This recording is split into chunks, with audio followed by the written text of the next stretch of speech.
Magpakita ko sa Diyos ang dapat na sa iya and then receive something from God. Amen? Thank you, Jesus. Thank you, Lord. Let's just lift the name of God. Lift the name of Jesus tonight.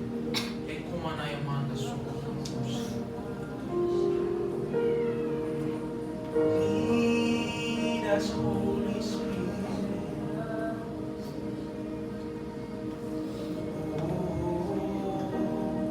Defi mana suku maya lajeki. Defi mana dosu. Laila.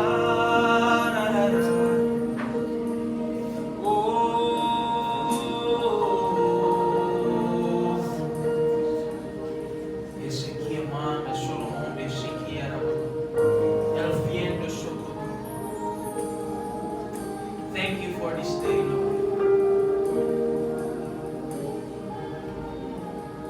Sa kabus na sitwasyon, you are doing things. Araw kang sinabi ni Hope, we ought to say thank you, Lord, for the good things and the bad things happening. Na sa good things, yaong ka naghiro. Sa bad things, ikaw ang nag-aayos. My heart is full of thanksgiving to the one who is faithful. You're the one who is faithful, never changing. You're the one who is faithful, even when we're not. You're the one who's still faithful.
love of God now against the schemes of the enemy.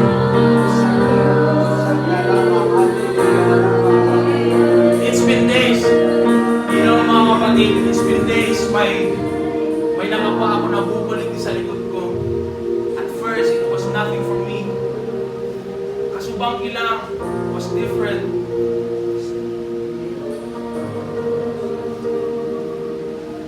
Pero below the skull,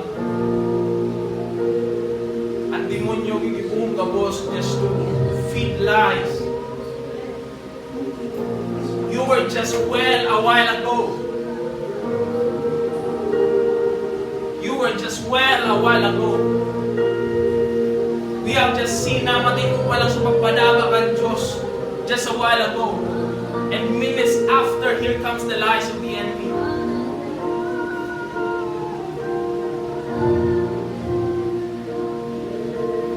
Oh, we're so thankful for that love.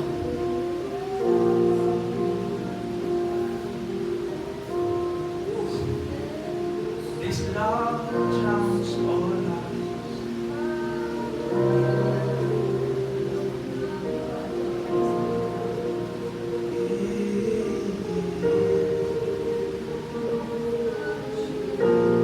Maybe you have a different situation, but all we have is the love of God. This love makes me confident. This love makes me strong. This love makes me who I am today. This love makes me stand. This love never changes. This love will never weaken. This love is faithful. I'm convinced nothing can ever separate me from the love of God. Not the angels nor the demons, not the world above nor the world below, not life nor death. Indeed, nothing in all creations can ever separate me from the love of God. And so I say, if God is for me, who then can be against me? If God is for me, who then can be against me?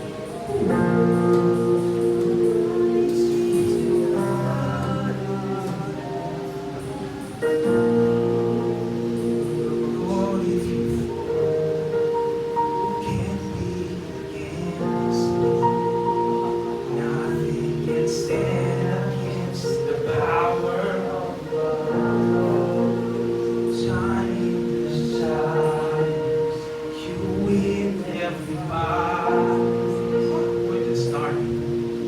We're just starting. Lord, if you're for me, who can be against me?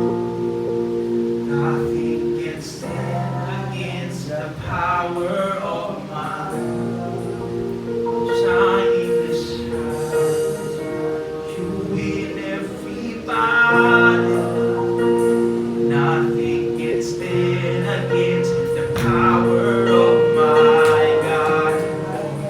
Nothing can stand against the power of my God. Nothing can stand against.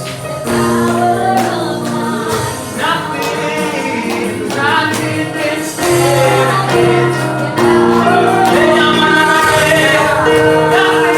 Nothing can stand. No one can stand against. Nothing can stand against the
I always make it through.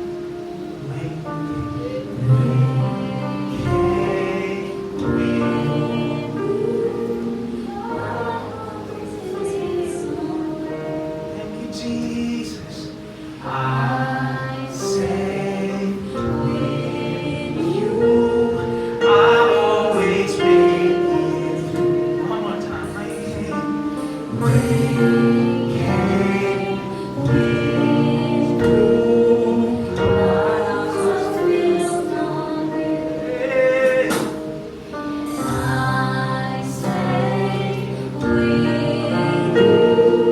What a declaration.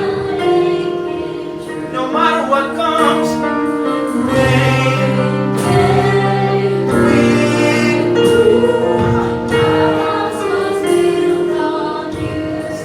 oh, I'm safe with you.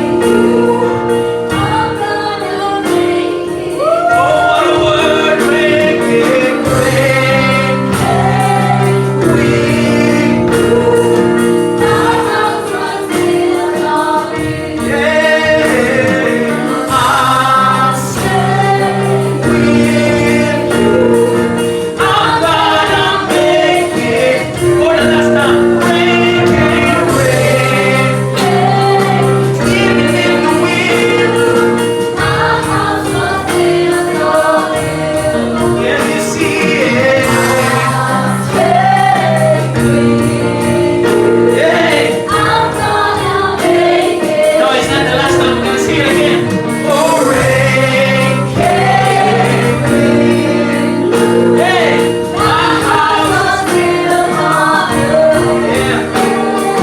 I'm safe with you. I always make it through. Rain, my house is built like a wise man. I'm safe. I always make it. My house was built. I'm gonna make it. I'm gonna make it. My house was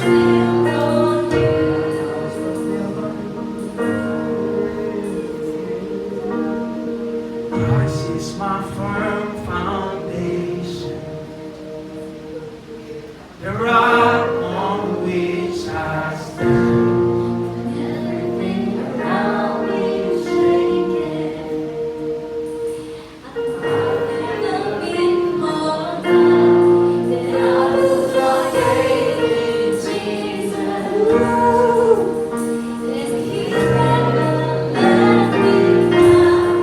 Faithful to generation, so why would we fail now? You won't fail.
shaken.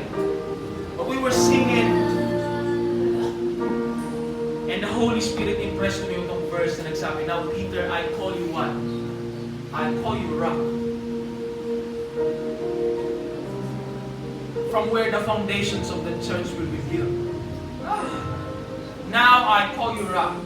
From where the church will be built. You're not only standing on the rock, you are with the rock. Dahil ka lang nakatindog kay Jesus, you are with Jesus, one with Jesus. They call Him rock. Jesus calls us rock. We're no different.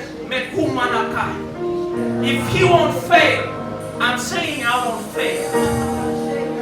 If He can die, I'm saying I can die. If He can go down, I'm saying I can go down. If He remains on top, I'm saying I can remain on top. The same Spirit that lifted Jesus from the dead is the same Spirit that's giving life to my mortal body. He won't fail. He won't fail.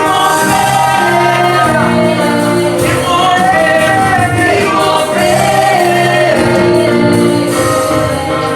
No, He won't. No, no, no, no, no. No, no, no, no.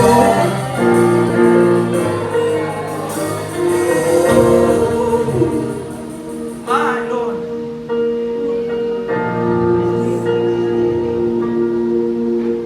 My Lord.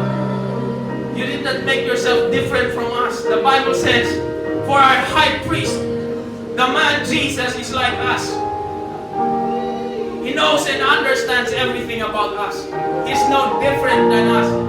Nagkatawang tao, parang sa tuyang high priest, maging kasaro sa tuyang. That He understands us, and we understand Him. My Lord.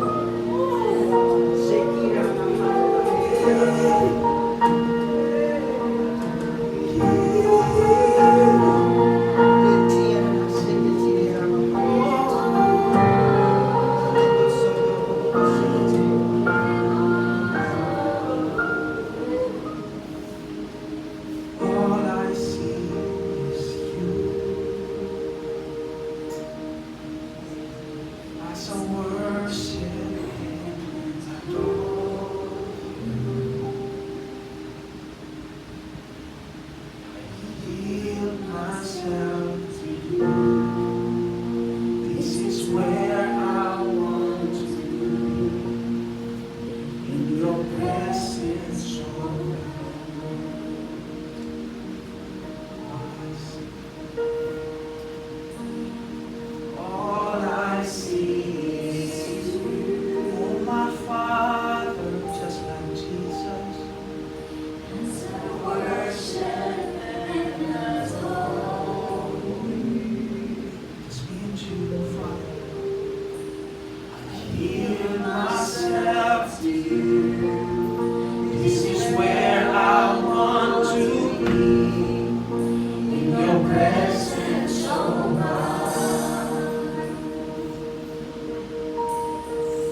I'm sorry.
the streams. It's the sound of creation. Fresh flow. The sound of the stream. It's the sound of creation. This is the sound of the stream.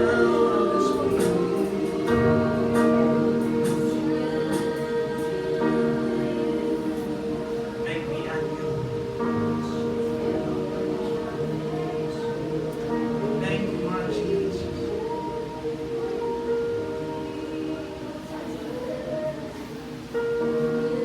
Thank you, Lord Jesus.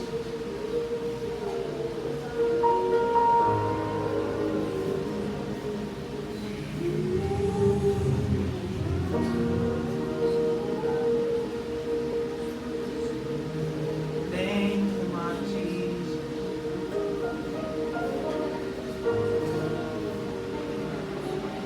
Thank you for this love relationship.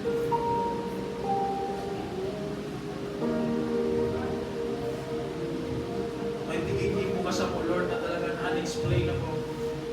Sa nagbabaral po kang gabos sa muya. Nagpaparaligtad kang gabos may namamating. We see that in reality.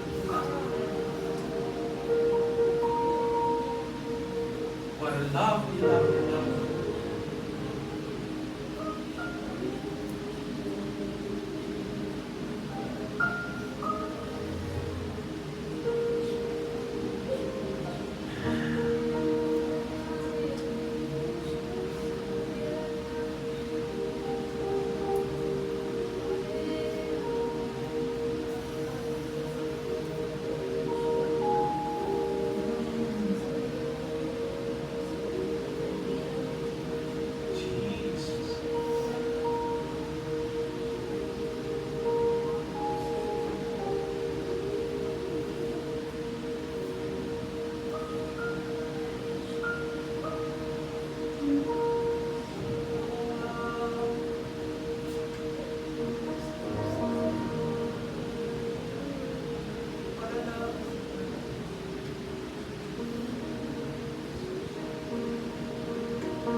Oh, it's flowing here. I wanna get low in your glory. Places you've been, your word is sweeter than honey. Encourage my soul. Oh, how to know you is to love you. Take me to the river, I will sing. Take me to the river, I will swim. Swim out. Take me to the river, I will swim. Take me to the river, I will swim. Yes, ma'am. Take me to the river, I will swim. Take me to the river, I will swim. As we're steering up deep, deep wells, yeah, we're steering up deep, deep water. I'm gonna swim on the river, yeah, swim. Steer up, yeah, we're steering up. Oh, I'm steering up from my inside. Oh, where do you go? I'm out people. Eating, this is eating. We're gonna steer up. Yeah, I'm steering up deep, deep wells. Steering up. We're gonna dance. We're gonna dance in the river. Yeah.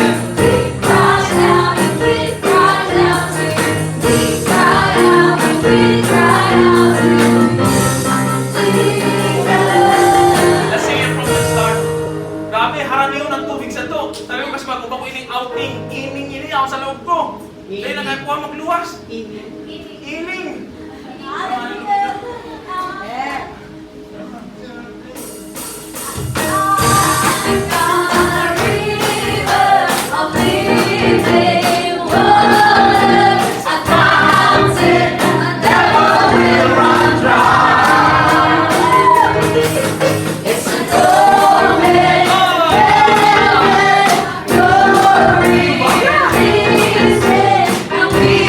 Will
let's just open our Bible in Psalms chapter 18.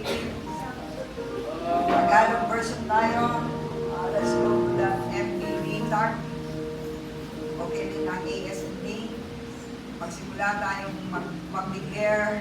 I don't want you to read, I want you to declare. Amen? Sa Psalms chapter 18, magsimula tayo sa verse 25 hanggang sa verse 50. I don't want you to read, I want you to declare as you read. Amen? Let's go. Are you ready? Yan na. Yan na tayo. Sama-sama tayo, sabay-sabay. Let's go. Dapat ka, O Diyos, at sa iyo, at napakabuti mo sa mabubuting tao. Ikaw ay makakilis sa taong matuwid. Bumuti sa mga sama, ikaw ay malupit. Ang kapagpakulamay, piniligas mo. Ngunit iyong pinilagsak ang mga alalo. Ikaw, Yahweh, ang nagbibigay sa akin ng ilaw. Naalis mo, O Diyos, ang aking kahilipan. Pinapalakas mo ako laban sa kaaway. Upang ang gulat ito ay aking maagaw. Ang Diyos na ito ay sakdal ng gawa. At maaasahan ang kanyang salita. Siya ay kalasan ng mga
Praise the Lord.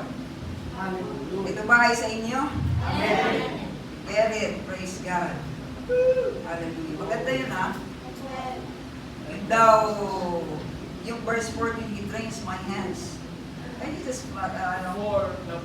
34. Maganda yun.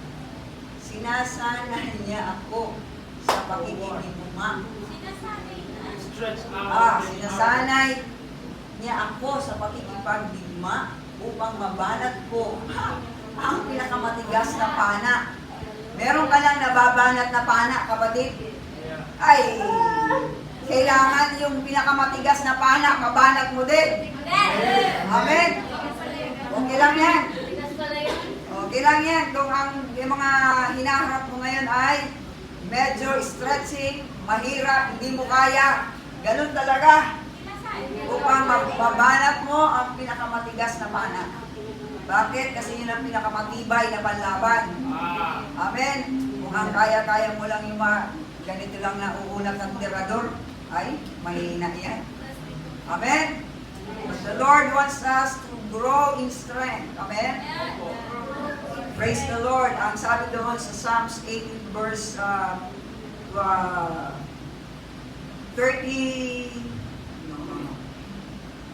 29, my favorite verse, pero kalimutan ko. In your strength, I can crush an army. Army na yun, ha? Kayang-kaya mong i-crush. And with my God, I can scale any wall. Kaya kong talunin. Kung wall man yan, kung matataas man yan na pader, kaya kong lagpasan yan. Amen? Dahil kasama ko ang Diyos. Dahil sa lakas ng Panginoong Diyos. Amen po?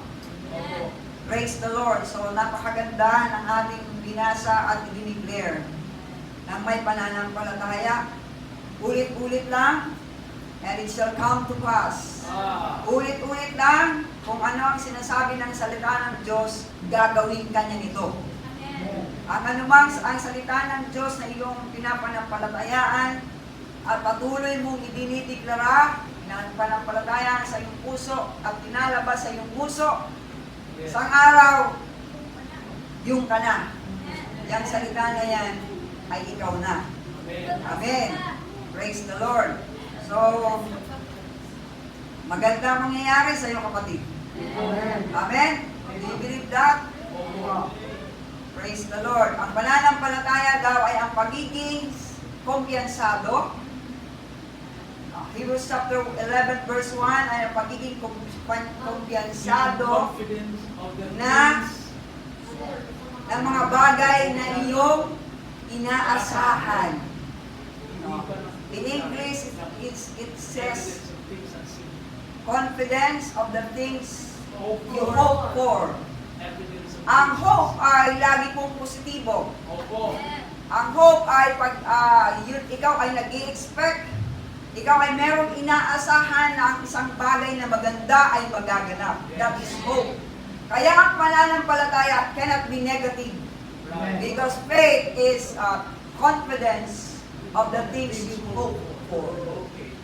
Ikaw ay umaasa, ikaw ay kumpiyansado na ang mabuting bagay ay magaganap sa iyo. That is faith. Kapag bumaliktad, ang inaasahan mo ay hindi positibo, hindi maganda, you are not operating in faith. Amen? And so, we are speaking the Word of God. Ang salita ng Diyos ay ating dinideklara, sinasabi, sapagkat ito ay nag-i-express ng ating pananampalataya, so that the Word of God itself, mismo ang salita ng Diyos ang gagawa sa buhay natin. Amen? The Word of God, we allow the Word of God to create us, to recreate us, to redefine, to rewrite our destiny. Amen? No, nung isang gabi, nung Miyerkules, dapat ang destiny noon ay ma-aksidente kayo. But there was a rewriting of that destiny. Amen. Praise the Lord. Amen. We are praying. No, kaya napakahalaga po yung ating mga pananalangin. When you take time, spend time praying, no, making sounds, believing God, hallelujah.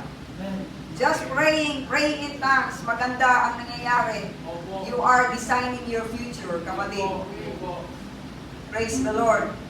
Rewriting your destiny is very necessary. And it's being done in prayer. Amen. Hallelujah. Kaya hindi tayo pwede maging tamad sa pananalangin. Thank you, Lord. Men ought to pray. Amen. Kung tao ka, qualified ka as tao kung nananalangin ka. Okay. Pag hindi ka nananalangin, malamang-lamang hindi ka tao. Hallelujah. Sabi ng salita ng Diyos, sabi ni Jesus, men ought to pray. Ang tao daw ay dapat nananalangin. Ganyan ang pagkakadesign ng Diyos sa atin. Tayo po ay nananalangin. So pagka hindi ka nananalangin, malamang, hindi ka pa tao. Praise the Lord. Okay. Hallelujah. Let's look at 2 Thessalonians. I was talking to God. I don't have any unction sa heart ko kanina, pero pumunta lang ako sa aking regular na pagbabasa. And I talked to God. God, kausapin niyo ako. Ano ba ang meron? Ano ba ang... Basta, mangusap ka sa akin. Alam mo, Lord, alam mo naman na mamaya meron akong assignment na ako ang mag-exhort ng ano. And let's just, anong sasabihin natin doon sa kanila, Panginoon? Okay, let's go to 2 Thessalonians chapter 1.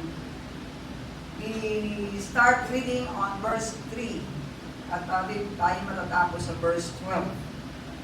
Thank you, Lord. Nasusundan niyo po ba? Sige po. Basahin po natin. Our friends,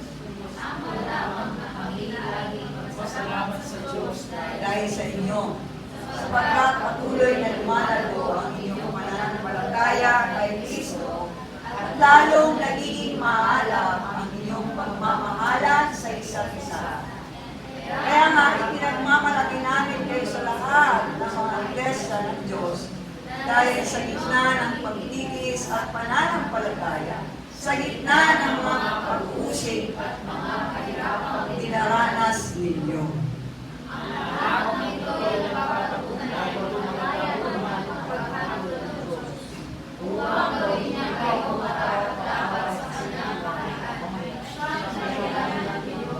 Five nga muna saglit.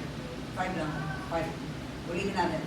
Ang lahat ng ito'y nagpapatunay na makatarungan ang paghatol ng Diyos upang gawin niya kayong marapat-dapat sa kanyang kaharian sa dahilan ng inyong pagtitiis.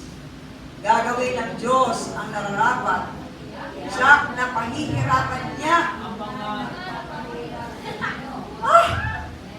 Kayo naman mga nagtitiis, may halip.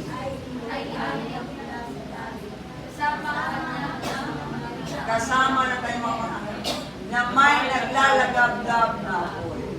Parusahan ang lahat ng hindi kumikilala sa Diyos at hindi sumusunod sa magandang balita ng Panginoon. Magdurusa sila ng walang hanggang kapahamakan at mahihiwalay sila sa Panginoon at sa dakila niyang kapangyarihan. Mangyayari ito sa araw ng kanyang pagparito upang tumanggap ng papuri mula sa kanyang mga hilirang at ng parangal sa lahat ng sumasampalataya sa kanya. Kabilang kayo roon sapagkat sa sampalatayaan ninyo ang patutuhong ibinahayag namin sa inyo.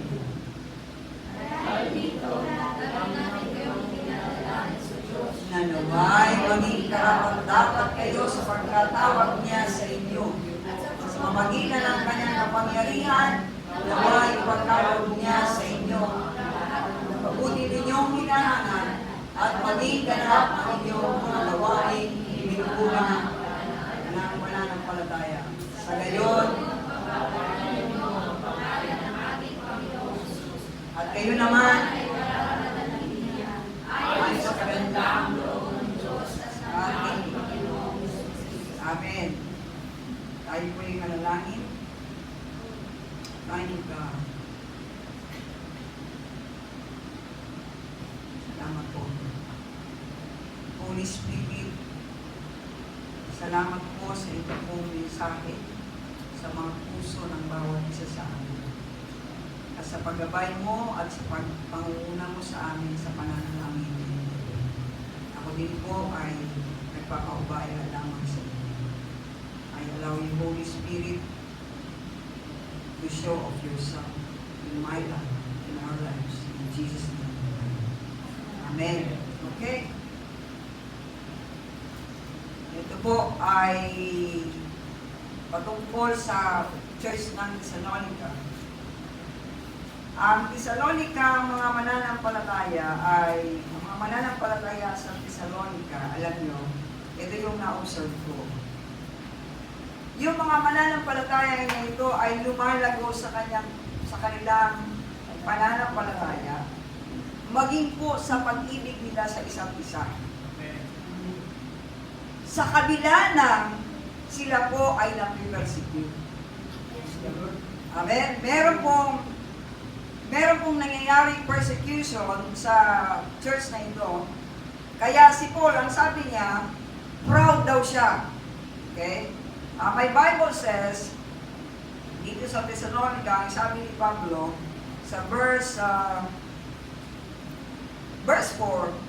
sabi niya, we proudly tell God's other churches about your endurance and faithfulness in the persecutions and hardship you are suffering. Okay? Sa Tagalog, hindi proud.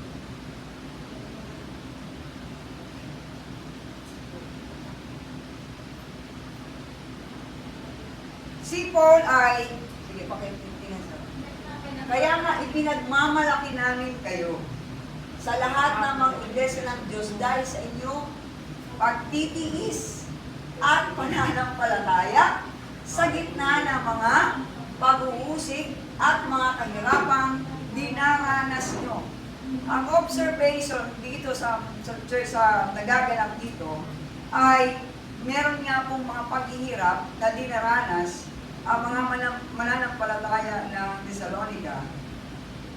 At persecution, ibig sabihin may mga tumutulig sa persecution, tumutulig sa kumomontra, tumatawa, pinahihirapan sila dahil sa kanilang pananampalataya. Ganun pa man, sila po ay merong pagtitiis, meron pong sa mga persecution na ito, sa mga suffering na ito, nag-grow pa rin sila. Kapatid, sila po ay nagpapatuloy. Kaya sabi naman po, nakaka-proud kayo. No? So, ikinikwento niya ngayon sa mga maraming churches ang bagay na ito. Kasi nga po ay nakaka-proud talaga. Praise the Lord. Amen po? Mga kapatid, and another observation I've seen here ay yung persecution, tingnan niyo po, sa gitna ng mga pag-uusig at mga kahirapang dinaranas ninyo. And then next verse, ang sabi, ang lahat ng ito'y nagpapatunay na makatarungan ang paghatol ng Diyos upang gawin niya kayong karapat-dapat sa kanyang kaharian na siyang dahilan ng inyong pagtitiis. I want you to, in English version, ang sabing gano'n, and God will use this persecution to show His justice and to make you worthy of His kingdom for which you are suffering. In His justice, He will pay back those who persecute you. Mga kapatid, observation ko ay persecution is a necessary element. Napakahalagang elemento para sa Diyos. Para sa po ay makapag-show ng justice. Makapag-show ng yung napakahalagang elemento para sa Diyos. Para sa po ay makapag-show ng justice.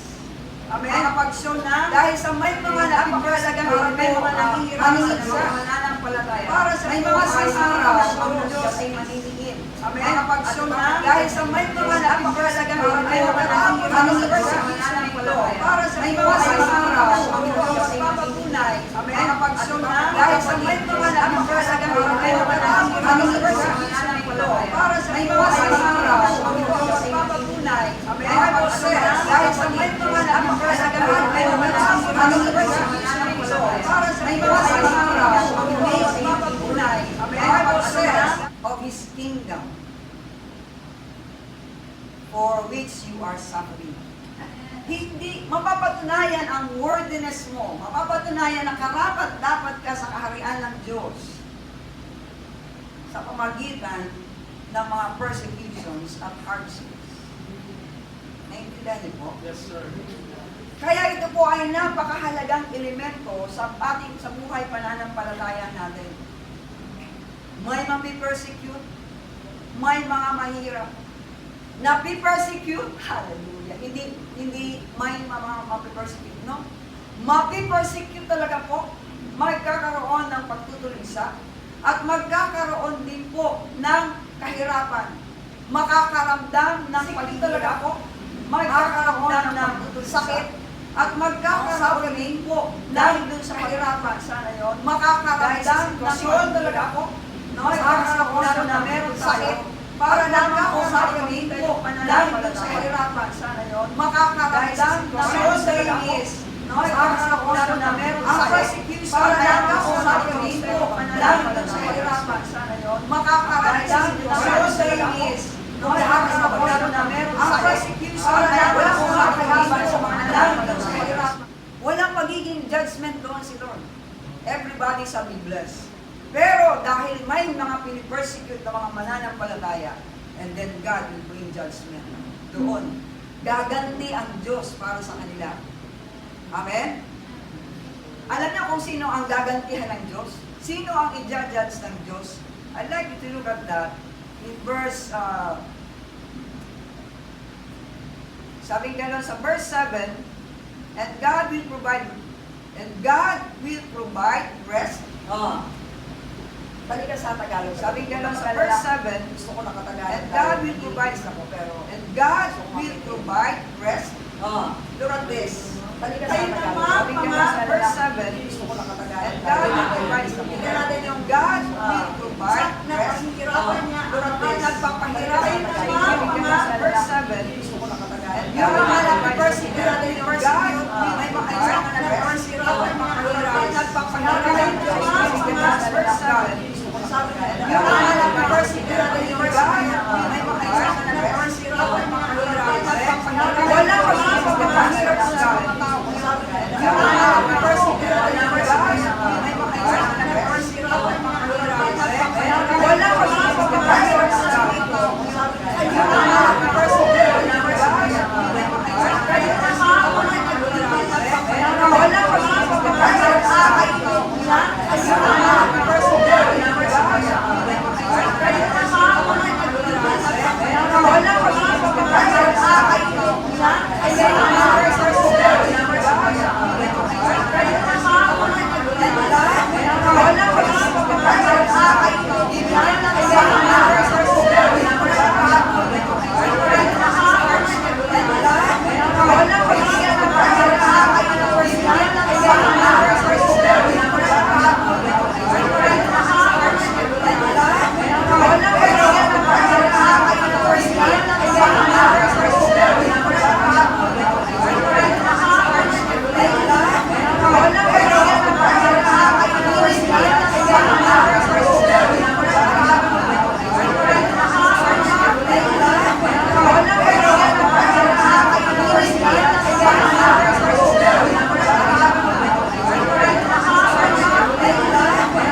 in flaming fire, bring judgment on balita. Sa mga hindi nakakilala sa Diyos, dadalan sila ng judgment, apoy, sabi gano'n, pati doon sa mga, and on those who refuse to obey. And to those who refuse to obey the good news of our Lord Jesus.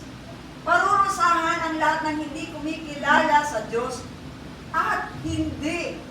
Dalawang klase, may mga taong hindi kumikilala sa Diyos at meron din mga tao na hindi sumusunod sa magandang balita ng Panginoong Jesus. Sa aking kaisipan, dalawa siya. Sa English version, mga taong hindi kumikilala sa Diyos. Meaning, no God. Pero the other one is, these people are not obeying. Ang mga taong ito na parurusahan sapagkat hindi sila sumusunod sa mabuting balita. Meaning to say, narinig nila ang mabuting balita. Amen? Napangaralan sila sa mabuting balita. Naisip ko further, sila po ay nasa simbahan. Sila po ay nasa church. Pero hindi sila sumusunod sa mabuting balita. Naintindihan niyo po? Ang sabi dito, ang para sa kanila ay parusa. Praise the Lord. Bakit? I am not, you are not the one who refused to obey the good news. Amen? Dahil nandito tayo para sumunod. Tama ba? Nandito ka, you meant to obey the good news. You meant to obey God. You meant to know God. Nandito ka para kilalanin mo ang Diyos at nandito ka para sumunod sa mabuting balita. Meron pong pagsunod. Praise God.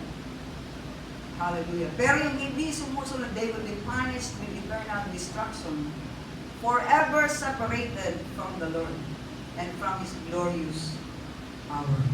Those are my observations. And my insights are, there are people that because of their faith are being persecuted. May mga tao na dahil sa kanilang pananampalataya, may mga tao dahil sa kanilang pananampalataya ay nag-persecute. Pero nagpapatuloy silang sumunod sa gospel. Maybe they are being ridiculed. Ibig sabihin, pinagtatawanan, pinaglalaruan, iniinsulto, tinutorture, napipreso, pinagmamalupitan. Dahil sa kanilang pagsimba, dahil sa kanilang pagsunod sa Panginoon, dahil sa kanilang pagbabasa ng Biblia, dahil sa kanilang pananalangin. Amen? The other week, meron akong nakita na it's been pumasok sa isa sa mga GC na kinabibilangan ko ay meron doon pinost na I think it's in Mongolia. I forgot. 7 tao will be beheaded. 7 tao, not will be beheaded. Were beheaded. Pinutulan ng mga ulo dahil sa kanilang pananampalataya. This is recent, kapatid. Ito ay nagaganap. Amen? Pinag-uusapan, sabi ng nag-vlog. Sabi niya, yung pinag-uusapan nyo na persecution na ano lang kayo, pinagtawanan, ininsulto, persecution yung tawag niya. Sabi, ito ang real persecution. And sabi niya, this is happening. Are you ready for that? Are we ready to be persecuted? Kapatid, no? Let me move forward. Maaari ng mga taong ito dahil sa kanilang pananampalataya, malayo. Alam mo yun, nagkatsaga na lumakad. Alam niyo yun? Yeah. Wala silang sasakyan, pero para lang makapunta sila sa bahay-sambahan, para lang makapag-participate sa pagsamba sa Diyos, para lang matuto sa mga katuruan ng Panginoon, makasunod sa kalooban ng Diyos, sila po ay nagsasaga na pumunta sa church. Hindi alintana kung mainit, hindi alintana kung malayo. Hindi alintana kung may sasakyan. This is real. Somewhere dyan sa presentasyon. Ano? Mga lumalakad. Kapatid, 2 oras lalakarin makarating lang sa simbahan. Kung alas 8 ang simba, alas 6 naglalakad na kapatid. Totoo ito. No? Why? Because of their love for God. Amen? Because of their faith. Because of faith. Dahil sa pananampalataya nila sa Diyos, ganito ang kanilang ginagawa. God. Praise the Lord. Maaring dahil sa pananampalataya, dahil sa pag-ibig sa Diyos, yung pleasure niya ay, alam mo yan, yung bibigyan niya pwede sanang gastusin yung pera para sa kasiyahan ng sarili. Pero, pwede lang ibigay na lang para may madagdag na mananampalataya. Amen? There is sacrifice because of faith. Hindi pumupunta sa simbahan, hindi nagsisimba para magkaroon. It's not so that God will bless me, kundi to give something, no? To show His love, para ipakita ang pagmamahal niya sa Panginoon. Amen? Ang kanyang motivation ay yung kanyang pagpapasalamat sa Diyos. Yung kanyang pagkaunaw, minahal siya ng maigi ng Diyos. And so, naglalabak lang siya. Amen. Grabing pagpapahalaga sa salita ng Diyos. Alam niyo po ba yun na I've seen this video also sa Chinese people. Kapatid, sabi nung nagtuturo, meron siyang kapiling 20. Nasa loob sila ng isang, nagmi-meeting sila, nagtuturo siya doon sa 20 tao na yon na nag-sneak lang, na kasi bawal ang mag-aral ng Biblia. But these people, kanila pong nilagay sa panganib ang kanilang mga sarili, sapagkat pag nahuli, it will mean kulong. Ilang taong pagkakulong. Pero alam nyo, no, dahil sa interest nilang matuto sa Biblia, they will just come to that meeting. Kasi bihira yon. No? Gulat na gulat yung teacher nila. Alam nyo kung bakit? Sapagkat, when the time comes na meron silang babasahin sa Bible, magugulat siya. One can just recite a chapter. Isang chapter ng Biblia, isang chapter ng book ng Bible, kaya niyang basa, kaya niyang i-recite.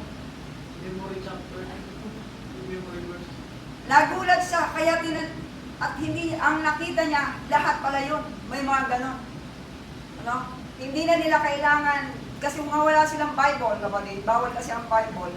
And so, meron lang ilang Bible, kaya, magpapasa-pasa. Sabi nung ay hindi na okay na po yan, i-recite niya na lang. Memoryado na.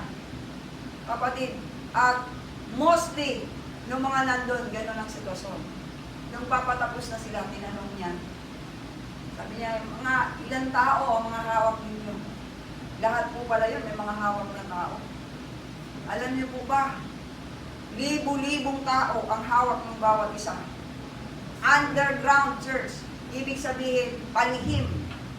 Palihim ang churches. No? And these people, sabi nila, lahat sila nakulong na. Ilang beses na silang nakulong. Lahat sila nagpapastor.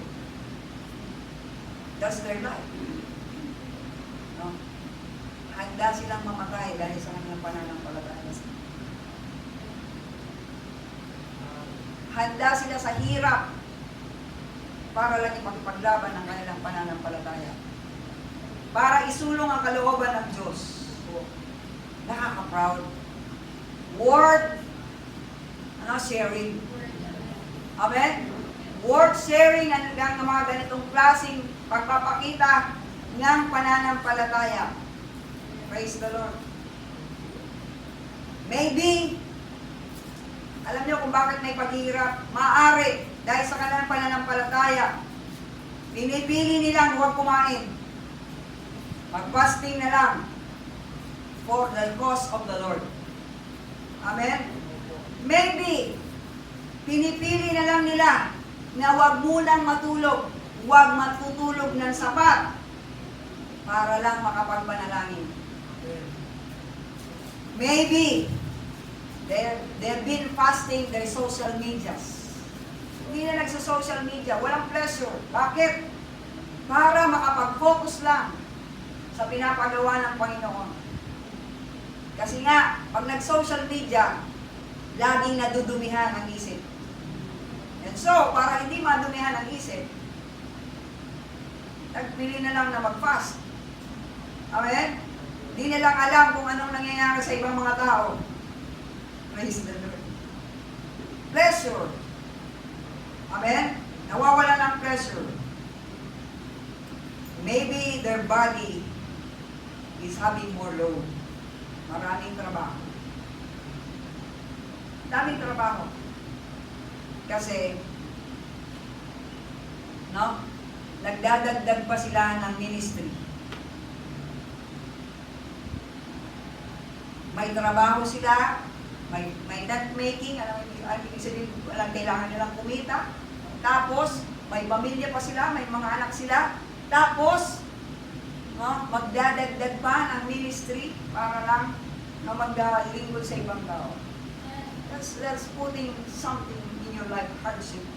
Kapatid, pwede ka naman matulog ka ng mahaba. Amen? But those people are willing to suffer because of their faith in God. It's worth sharing. Amen? Hallelujah.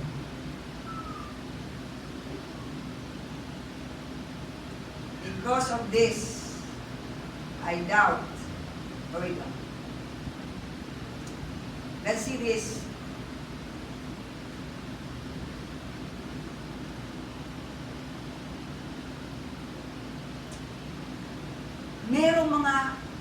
Meron silang alam na pinapagawa ng Diyos sa kanila.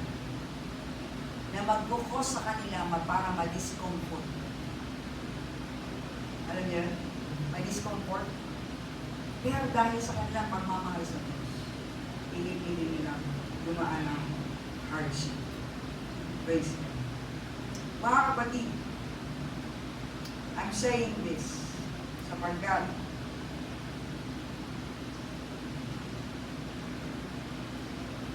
meron akong inaalala.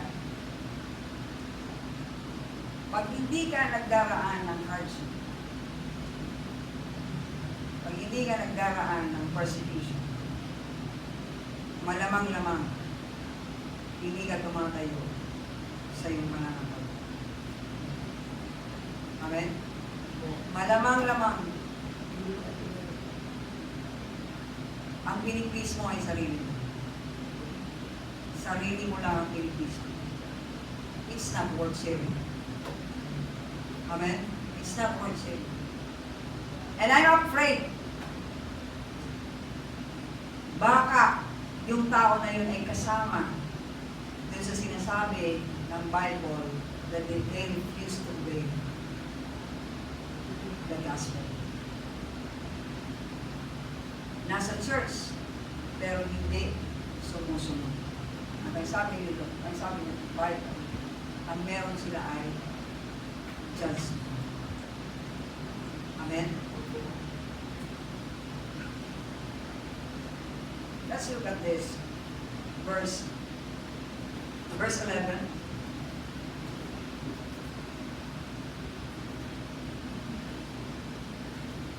So we keep on praying. Dahil dito, lagi namin yung dinadalangin sa Diyos. Manaway maging karapat-dapat kayo sa pagkatawag niya sa inyo. At sa pamagitan ng kanyang kapangyarihan, naway ipagkaloob niya sa inyo ang lahat ng mabuti ninyong hinahangad at maging ganap ang inyong mga gawain binungan ng pananampalataya. Merong mga gawain binungan ng pananampalataya. Let me just start sa verse 11. Nananalangin, si Paul ay nananalangin at ang kanyang mga kasama, pinapanalangin niya yung mga taga-Thessalonica, mga mananampalataya. Alam niyo kung ano ang kanyang panalangin? Sabi niya gano'n, we are asking God to enable you to live a life worthy of His calling. Worthy of His calling. Yun nga po eh. Are you living worthy of His calling? Ang mga mananampalataya ba sa lahing pinagpala? Ang mga mananampalataya ba ngayon na sinasabi natin, no? Sa panahon na ito, sa Pilipinas, sila ba ay nabubuhay sang-ayon sa pagkakatawag ng Diyos? Sila ba ay handang ma-persecute? Ipinaglalaban pa nila ang kanilang pananampalataya? Handa ba silang mahirapan? O lagi lang, gagawin lang nila ang patungkol sa Diyos o para sa Diyos kapag comfortable lang naman? It's not a worthy manner. It's not a more worthy lifestyle before the Lord. Amen? Sabi dito, may He give you the power. Pinapanalangin namin na magkaroon kayo ng kapangyarihan na i-accomplish ang lahat ng bagay, accomplish all the good things your faith prompts you to do. Kapatid, pag may pananampalataya ka, meron kang gagawin. You will be daring to do something na hindi gaya-gaya, kundi dahil sa pananampalataya mo sa Diyos, gagawin mo yun. Ngayon, pagka wala kang ginagawa, meaning tulog ang iyong pananampalataya. Hindi pwede matulog ang pananampalataya. Praise the Lord. We have to examine ourselves. Now, we have to pray for all of us. Hindi pwedeng takot tayo sa persecution. Hindi pwedeng takot tayo sa discomfort. Amen? Alam niyo po ba na may persecution na nagaganap sa Garcia Torena? At ang tawag sa lahing pinagpala ay Spiritista. Mga Spiritista. May nagsabi na may word na ikinabit sa lahing pinagpala.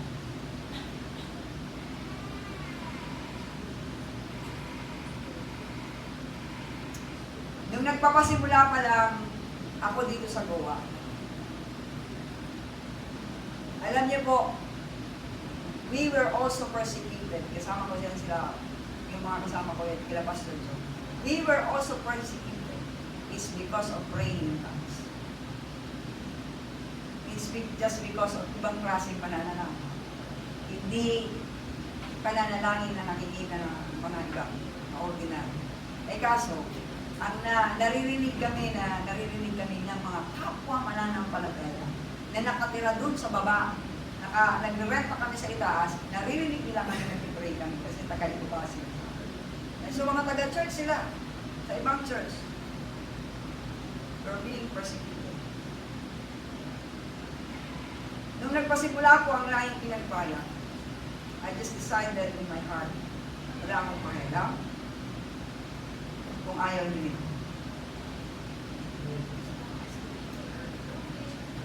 At wala akong plano na i-please yung mga simbahan sa paligid ng lugar. Wala po ako. Kasi kung may plano ako, sumama na lang sana ako sa kanila. Wala ako talaga akong plano. And so, sa tingin ko, sa panahon ngayon, mapataas pa tayo. At malakas pa ang loob natin na nakalive pa tayo. Madali tayong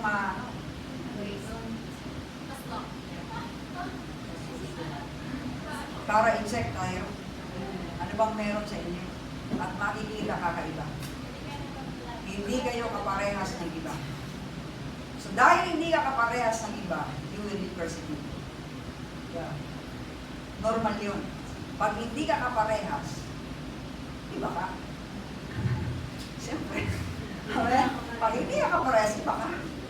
And because iba ka, you will be persecuted. Idagdag mo pa. Ayaw talaga ng demonyo ang mga ganitong klaseng mga pananalangin. No. Eh dati, nagtatagis lang tayo. Eh ngayon, may mga pasahod na tayo iba. Oh! Diba? Pinopromote ngayon yung something. Don't you know? Sometimes you won't really sing. It's more on, tawag doon yung chanting. You will be chanting. Chanting is a spirit's work. Spirit's style. Hindi makuha doon sa mga lyrics eh. Hindi makuha ng mga lyrics. Walang tamang lyrics. Walang mapipit na lyrics doon sa sitwasyon na pagdadalhan sa iyo sa panalangin. Kaya ang gagawin mo mag-chant.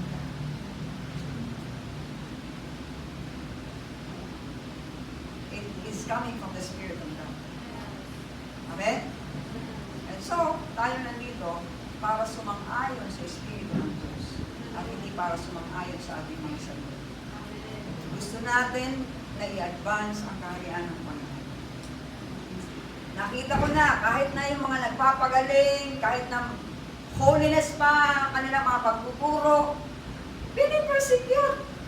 Pinipersecute ng mga kapwa-Kristiyano, kapatid. At sinasabi kulto. Oh. No? Ngayon, gusto ko sabihin sa inyo, humanda kayo. I'm telling you this, kasi, you will be persecuted. Ba't kayo? Iba naman kayo. Ganon. Amen? Pero para malaman nyo kung nasa Diyos kayo o hindi, tingnan niyo yung bunga nyo. Anong klase ang bunga nyo? Napapalapit ba kayo sa Diyos? Napapabalan po ba kayo? O lumayalayo kayo sa Diyos? Malamig kayo sa Diyos? At yung mga gawa nyo ay hindi akma sa Diyos. That's the only way. You will know the fruit. You will know the tree by the fruit. Minsan hindi mo ma-explain, pero ano yung resulta? Tingnan mo yung resulta. Pag yung tao ay napalapit sa Diyos yan. Kahit tumawa pa yan ang tumawa, na parang buwang. Tawa ng tawa, tapos mamaya iyak ng iyak. Parang buwang. No? Sabi nila, saan sa Bible yan? Saan sa Bible yan? Wala kang makikita niya sa Bible, kapatid. Yung mga tumba-tumba na yan, saan sa Bible yan mga tumba-tumba na yan? Oh. Wala sa Bible yan mga tumba-tumba na yan. Yung mga paganyan na tumba, wala. Kasi may natumba sa Bible. Pag ganun. Hindi, naalala niyo yung dumating si Jesus na minuhuli. Tapos nagsalita si Jesus, sabi niya, ako si Jesus. Natumba sila, mga natumba doon. Intindihan niyo po? Wala kang makikita sa Bible na gano'n talaga. Pero alam niyo, pag si Holy Spirit niya, magbabago. Kaya huwag kayong kuminin na naisip niya mga tumba. Ha? Okay lang, hindi ka matumba. Basta magbago buhay mo. Amen. Amen. So, ngayong gabi, tayo po'y mag-pray. Praise the Lord. Are you ready to pray? Yes, Lord. Ang unang gagawin natin sa pananalangin ay kumuha ka ng partner. You pray for that person Alam mo kung ano ipag-pray mo sa tao, sa partner mo na yan? Ipag-pray mo na persecution proof yan. Waterproof. Ibig sabihin, hindi tinatablan ng persecution. Ano ba? Pag-pray mo yan, kasama mo na, hindi sa takot sa hirap. Amen? No? Hindi sa titigil. Sa paglapit niya sa Diyos, sa pagbasa niya ng Bible, sa pagpapanalangin niya, no? Dahil may mga kumupunta sa Kanya. Naintindihan niyo po? Pupunta pa rin siya sa simbahan kahit walang pamasahe. Are you ready for this? Walang dahilan para hindi magsimba. Come on, come on, come on. Find a partner. Come on. Isugan mo ang pag-pray sa iya. Sige na. I'd like you to pray. Really pray. Ipanalangin mo siya na magawa niya, maipahayag niya yung kanyang pananampalataya sa pamagitan ng kanyang mga gawa. Dekana hayak, robo, shikana.